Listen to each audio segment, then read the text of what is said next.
who was a motivation for me to always keep learning.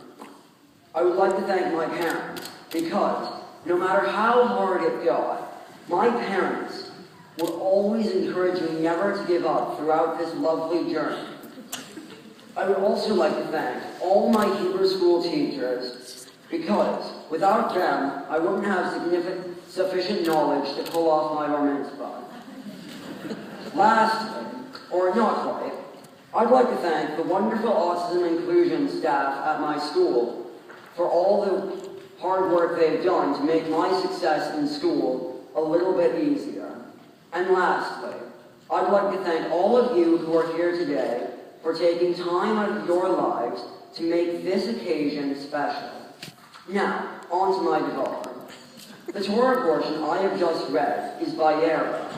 This Parshat contains several amazing stories. Sarah is told she'll have a child. Sodom and Gomorrah were destroyed. Lot's wife is turned into a pillar of salt. Hagar is sent into the desert, where God, with her son, where God shows them a well. And finally, Abraham takes his son Isaac to be burnt, but is instead given a lamb sacrifice instead. And that's only the well-known stories. As you can imagine, it was pretty hard for me to pick a story to talk about.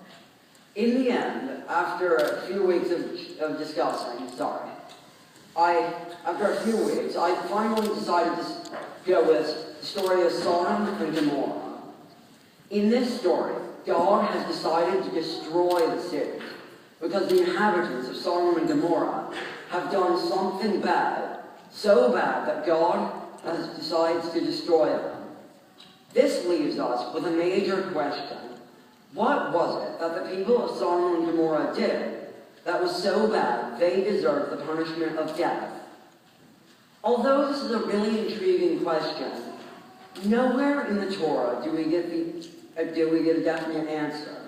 I must have read through the English translation about, 10 or 11 times just to try and figure out what they did. But I never really figured it out. I was no closer. Our ancestors also really wanted to have this story made sense. They made up a midrash to describe what happened to these cities. One midrash said that the leaders of the town had earlier issued a law saying that anyone who gives the poor and needy a loaf of bread will be burnt by fire. One of Lot's daughters, Holochise, saw a very poor man in the streets, and she was heartbroken. So, every day, when she went to draw out water, she would put in her pitcher provisions of like loaves of bread and other food. And that way she sustained the poor man. When the leaders of the town found out, they brought her forth to be burned. She cried out, and her cry went straight to God. God said, I will go now and see if they have really done according to the cry that has come to me. And this, says the Midrash, is why God destroyed the towns. Not just that they were going to punish those who helped the poor, but because they made a law that specifically prohibits helping the poor. Nowhere in the Torah will you find these exact words. They were made up as an explanation by our ancestors to explain what was so bad about Sodom and Gomorrah. I, too, want to know what happened to Sodom and Gomorrah. Because if they didn't do anything wrong, if people are arbitrarily punished for no reason at all, then we will always live with a fear of being arbitrarily punished. But here's the thing. Humans can never know enough about others to say for certain whether someone is good or bad. After all, who among us is perfect? Neither you nor I are purely good or bad, how can we say with certainty that a person is righteous, or at least righteous enough to meet God's conditions for not destroying the cities? By wanting to know the answer to this question, we look at the world from a perspective of judgment. This is a perspective where we want to know what is right and wrong, and have clear and solid definitions for each, and concrete consequences. But nowhere in the Torah are we told exactly what the people of Sodom and Gomorrah did, and the punishment just doesn't add up. This leaves us with only one possibility, that God knows something that we, as humans, can never, ever know. And God is able to take a position of judgment. We as humans can't know what God knows. So, with the limited facts we have, what can we do? Well, let us think about what Abraham did. When Abraham learns of God's plan to destroy the cities, Abraham does not stop, even for a second, to consider what the people of Sodom and Gomorrah might have done. Instead, he jumps straight to the conclusion of, these people must be saved. Abraham is not solely concerned about the innocent people. He seems to want to save the wicked people too. He sees everyone's life as equally worth saving. I think that this is what true compassion looks like. It's not about whether the people deserve to be helped. It's about helping because it's the right thing to do. Because we can't know everything about a person as God can, we, as humans, are unable to judge justly. This leaves us with only one ethical option. We can take the position of compassion and help everyone. Perhaps what happened to Sodom and Gomorrah is not the most important part of the story. Instead of trying to focus on what happened to the people of Sodom and Gomorrah, because we would like to avoid it, we should instead look at what Abraham did, so we can do it. So we can follow in his footsteps by trying to help everybody, instead of just judging whether or not they deserve help.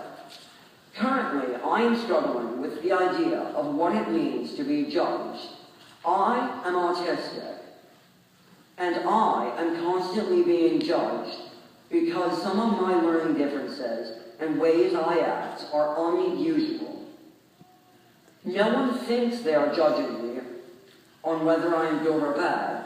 Rather, they seem to be judging me as different from everybody else. But really, this is just an excuse for them to talk about my feelings, to talk about me, while not trying to hurt my feelings. It's not so much the individuals, but rather the whole way that learning situations are set up. People seem to act as though my differences are the problem, instead of considering solutions, like changing the ways that things are taught. When thinking about how to support a disability, there are two ways to look at it. It all depends how we see it. Most people in the medical world see a disability as an issue with a person. The medical model says that the thing to do is to fix the person. But I would like you to see learning differences with a different lens. The social model of disability says that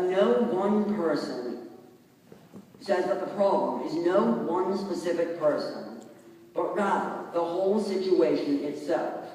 This model says that the way to fix a problem is by changing the situation, which is helpful to not only those with learning disabilities, but everyone.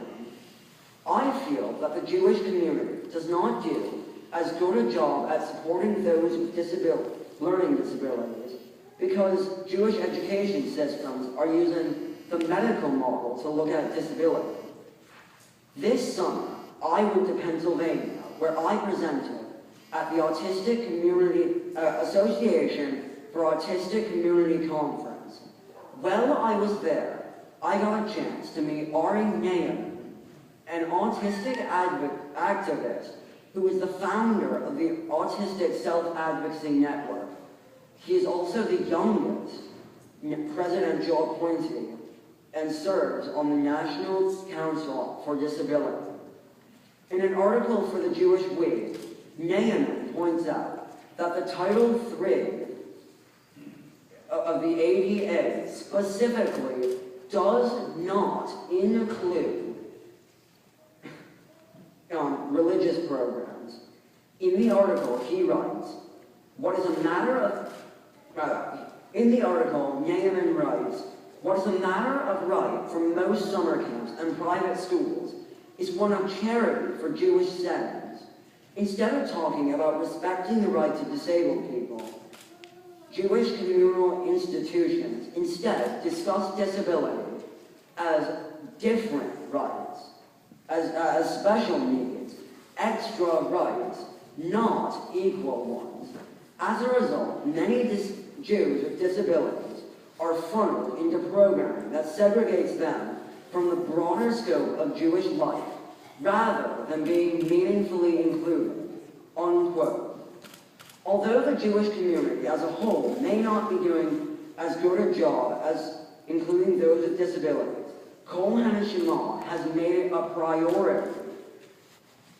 However, I still think we could be doing a better job supporting youth with learning disabilities here in our religious school programs. One reason we may not notice the ways our program could be better is because kids with learning disabilities might not choose to come to Kol HaNeshama. I would like there to be more support at Kol HaNeshama for all different kinds of learning. This could be as small as getting copies of books with larger font sizes, and something as big as sending teachers to trainings to learn about new ideas about designing accessible learning activities.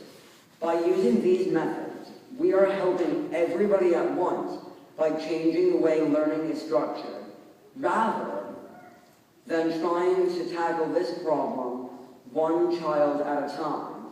To accomplish this, as a Bar Mitzvah project, I have decided to create a fund.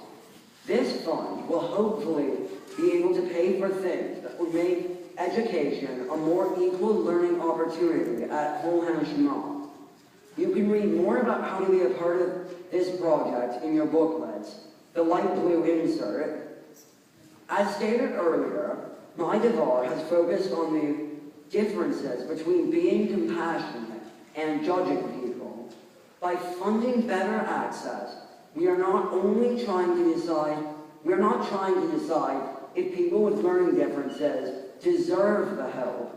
We are simply offering support because it is the right thing to do. It is the compassionate thing to do. Abraham wanted to help everybody in Sodom and Gomorrah. Today, we are given a chance to help all learners at Kol HaNeshama. I will be giving a portion of the money I get as Bar Mitzvah gifts to this fund, and I would be honored if you would join me. Thank you, and Shabbat Shalom.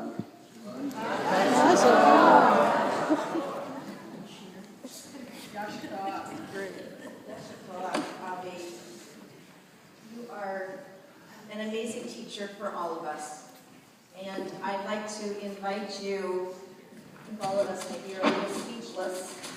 I think we might be a little speechless. I am. I don't know about them, but I am. I'd like to invite you to go sit with your parents because we are going to sing a song.